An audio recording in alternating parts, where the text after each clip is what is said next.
Your doctor says your bones are thinning, the prescription pad comes out, and suddenly you're facing a decision that terrifies you.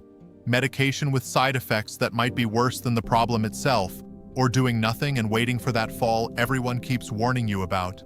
But here's what almost no one tells you. Your bones are still listening to your body. They're still responding. And there's one thing you can do today, right now, that signals your bones to stay strong, to rebuild, to fight back against osteoporosis without a single pill. Walk this way, and your bones transform. I'm going to show you exactly how daily walking becomes medicine for your skeleton. Not just any walking, but the specific type that tells your bones to get denser, stronger, more fracture-resistant. You'll hear from women like Patricia, 68, who reversed her osteopenia diagnosis in 18 months. And you'll understand why this works when so many other approaches fail. Everything you need to protect your bones is already within you. Let's unlock it. Let me tell you about Margaret. She's 64, a retired teacher from Ohio. 2 years ago, she bent down to pick up her granddaughter's toy and felt something give in her lower back. The pain was immediate and shocking. At the emergency room, they discovered she'd compressed a vertebra just from bending over. The scan showed advanced osteoporosis. Her bone density was in the danger zone. Margaret told me the diagnosis felt like a death sentence to her independence. She stopped playing with her grandchildren because she was terrified of falling. She gave up gardening, the thing she loved most. She even asked her daughter to move her bedroom downstairs because she didn't trust the stairs anymore. Every step felt like walking on ice. Every movement carried the weight of fear. She looked at her mother, now 89 and confined to a wheelchair after 3 hip fractures, and saw her future written in broken bones. If this resonates with you, I want you to know something important. You're not being dramatic. You're not overreacting. The fear of fractures in women over 60 is one of the most legitimate health concerns you can have. 1 in 2 women over 50 will break a bone due to osteoporosis. That's not a small risk. That's a coin flip with your mobility, your independence, your quality of life. And when you've been diagnosed with osteoporosis or osteopenia, the medical system often presents you with a narrow path. Bisphosphonates, hormone therapy, medications that can cause jaw necrosis or unusual fractures or severe digestive problems. You read the side effect list and wonder if the cure might be worse than the disease. You're caught between 2 fears, the fear of breaking and the fear of the treatment itself. Maybe you're already living with the consequences. That nagging back pain that never quite goes away, the ache between your shoulder blades, the way standing for more than 20 minutes leaves you exhausted. Perhaps you've noticed you're shorter than you used to be. Your daughter mentions it, or you realize your pants are suddenly too long. You're literally shrinking as your vertebrae compress under the weight of weakened bone. Your posture changes. You see yourself in photographs and barely recognize the curved spine, the forward head position. This isn't just vanity. This is your skeleton failing to hold you upright. And in just a moment, I'll show you exactly why most people never fix this, even when they try everything their doctors recommend. But first, you need to understand what's really happening inside your bones right now. Here's what most people get completely wrong about osteoporosis. They think it's about calcium. Pop more calcium supplements, drink more milk, eat more cheese, and yes, calcium matters, but it's not the answer. I've seen women taking 1,500 milligrams of calcium daily whose bones continue to deteriorate, because osteoporosis isn't a calcium deficiency disease. It's a bone remodeling disease. Your bones are alive. Right now, at this very moment, your skeleton is rebuilding itself. Specialized cells called osteoclasts are breaking down old bone tissue. Other cells called osteoblasts are building new bone tissue. This process happens continuously throughout your life. In healthy bones, the breakdown and buildup stay balanced. But after menopause, something shifts. The osteoclasts start winning. They break down bone faster than the osteoblasts can rebuild it. Your bones become porous, weak, fragile, like a building losing bricks faster than the construction crew can replace them. And here's the myth that keeps women trapped in fear. that this process is inevitable and irreversible after a certain age, that once you've lost bone density, it's gone forever, that the best you can hope for is slowing the decline. This is categorically false. Your bones can rebuild. Your skeleton can get stronger, even at 60, 70, 80 years old, but only if you send the right signals. The pharmaceutical approach tries to stop the osteoclasts from breaking down bone. The drugs basically freeze your skeleton in place.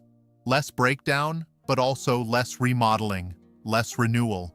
Your bones might show better density on a scan, but they're not necessarily stronger or more flexible. They're older, more brittle. It's like preserving an old building by preventing any demolition, but that means you also can't do any renovations. Eventually, the structure becomes rigid and prone to catastrophic failure rather than small, manageable repairs. So what's the alternative? What actually signals your bones to rebuild, to get denser, to become fracture-resistant? The answer is surprisingly simple: mechanical load. Your bones respond to physical stress by getting stronger. When you put weight through your skeleton, when you create impact, when you load your bones, they wake up. The osteoblasts multiply. New bone formation accelerates. Your skeleton adapts to the demands you place on it. This is why astronauts lose bone density in space despite taking calcium supplements. Without gravity creating load on their skeletons, their bones atrophy rapidly. And it's why weight-bearing exercise is more powerful than any supplement for building bone. But not all weight-bearing exercise is created equal. Swimming doesn't build bone because water supports your weight. Cycling has minimal bone benefit because the bike supports you. You need impact. You need load. You need your skeleton to carry weight against gravity. And this is where walking becomes medicine. Specifically, the right kind of walking. Because gentle strolling, while good for your heart and your mood, doesn't create enough mechanical stimulus to rebuild bone. But purposeful, properly executed walking with the right intensity and technique sends a powerful signal to your osteoblasts. Build more bone. Now, quick note, if you want all of this laid out for you step by step, I put together a complete guide called The Bone Strength Walking Blueprint for Women Over 60. Everything you need in one place. Check the pinned comment below and grab it. Let me explain exactly how this works. When your foot strikes the ground during walking, it creates an impact force that travels up through your skeleton. Your heel, your shin, your femur, your hip, your spine all experience this mechanical load. This impact is actually good stress. It's a signal. Your bones interpret this force as a message: we need to be stronger to handle this. The osteoblasts respond by laying down new bone tissue, but the intensity matters tremendously. Research shows that bone responds to impact forces in a dose-dependent way. Light impact creates minimal response. Moderate to vigorous impact creates significant bone formation. Studies on women over 60 who walked briskly for 30 to 40 minutes daily showed increases in hip bone density of 2 to 3% per year. That might not sound dramatic, but it's the difference between bones that break and bones that don't. It's the difference between independence and fragility. The key variables are these: frequency, duration, intensity, and technique. Frequency means daily walking. Your bones need consistent signaling. Sporadic walks don't create adaptation. Duration means at least 30 minutes, ideally 40 to 60 minutes. This isn't about step count. It's about sustained mechanical load. Intensity means walking fast enough that you're slightly breathless but can still hold a conversation. If you can sing, you're going too easy. If you can't talk, you're going too hard. This zone creates optimal bone stimulus without excessive stress. Technique is where most people lose the bone-building benefit. You need to strike with your heel first, creating that impact force. You need to push off with your toes, activating your calf muscles and loading your tibia. You need to swing your arms vigorously, which loads your wrist and forearm bones, critical sites for osteoporotic fractures. You need to maintain upright posture, which loads your spine correctly and strengthens the vertebrae that are so vulnerable to compression fractures. Let me tell you about Patricia, the woman I mentioned at the beginning. At 66, she was diagnosed with osteopenia, the precursor to osteoporosis. Her doctor said if she didn't do something, she'd have full osteoporosis within 5 years. She didn't want medication. She started walking. Every single day, 45 minutes, brisk pace, proper technique. She walked in the morning before her day got busy so she'd never skip it. She tracked her walks in a simple notebook to stay accountable. 18 months later, her follow-up bone density scan shocked her doctor. Her hip bone density had increased by 4%. Her spine density was up 3.5%. She'd reversed the osteopenia. Her bones were stronger at 68 than they'd been at 66. Patricia told me she feels invincible now. She hikes with her husband. She plays with her grandchildren without fear. She stands taller. The chronic back pain that had plagued her for years disappeared as her vertebrae strengthened. But walking does something else for your bones that's equally important. It improves your balance and coordination. Falls are the trigger for most osteoporotic fractures. Strong bones matter little if you're falling frequently. Walking, especially on varied terrain, trains your proprioception, your body's sense of where it is in space. It strengthens the small stabilizer muscles in your ankles and hips. It improves your reaction time. You become more stable, more sure-footed, less likely to stumble. Now let me give you the exact steps to make this work for you, starting today. First, commit to daily walking. Not when you feel like it. Not when the weather is perfect. Daily. This is medicine. You wouldn't take your blood pressure medication only on sunny days. Treat your walking the same way. Schedule it like a doctor's appointment. 30 to 60 minutes, non-negotiable. If you're not currently walking regularly, start with 15 minutes and add 5 minutes each week until you reach 45 to 60 minutes.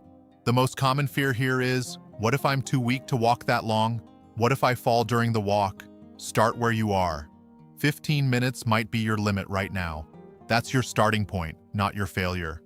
Walk in your neighborhood where you know the terrain.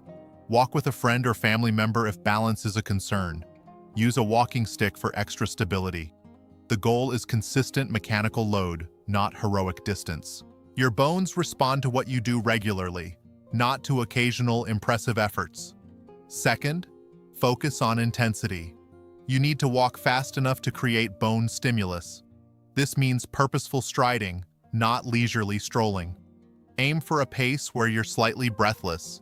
You should feel like you're going somewhere, like you're late for something. This doesn't mean running, it means brisk, vigorous walking. If you're using a fitness tracker, aim for 100 to 120 steps per minute. That's the sweet spot for bone loading in most women over 60. The fear here is, what if I can't maintain that pace? What if I get too tired? Use intervals.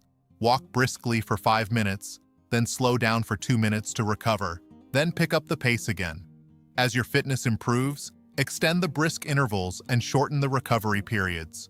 Within a few weeks, you'll be able to maintain a vigorous pace for the full duration. Your cardiovascular system adapts quickly.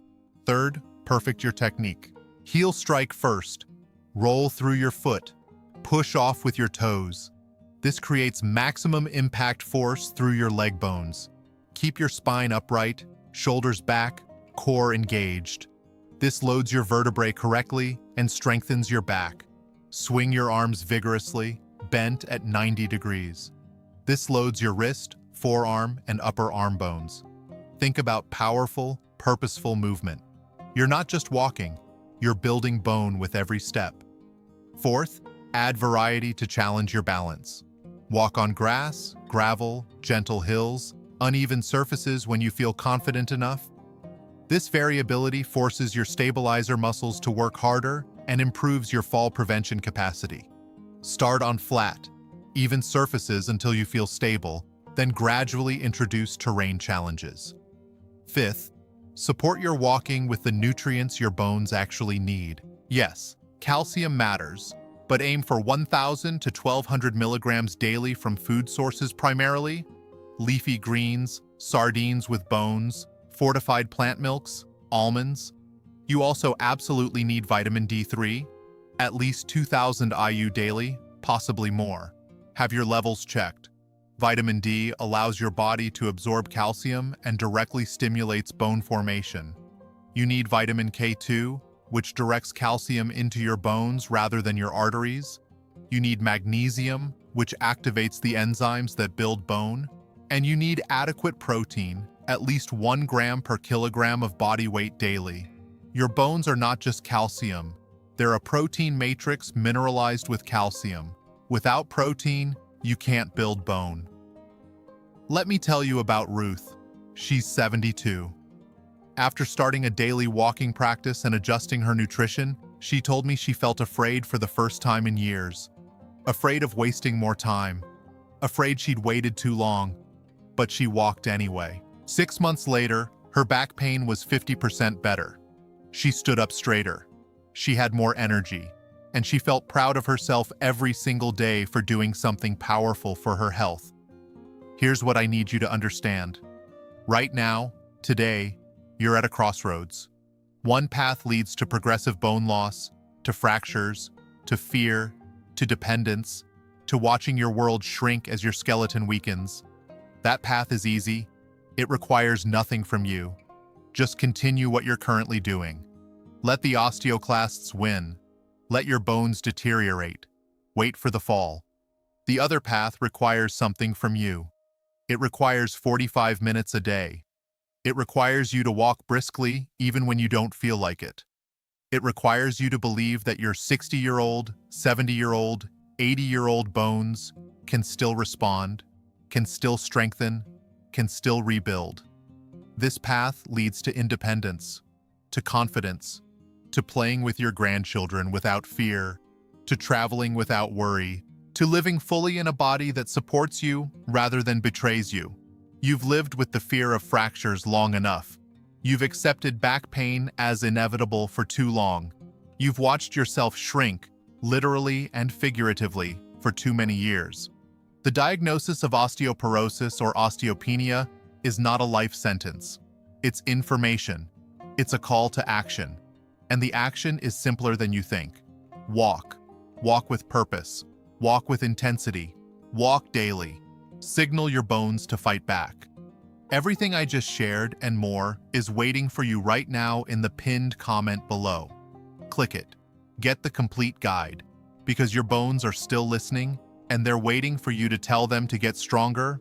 Don't wait. You deserve to live without fear. You deserve strong bones. You deserve independence, and it starts with a single step, then another, then another. Walk for your bones, walk for your future, walk for yourself. You've got this.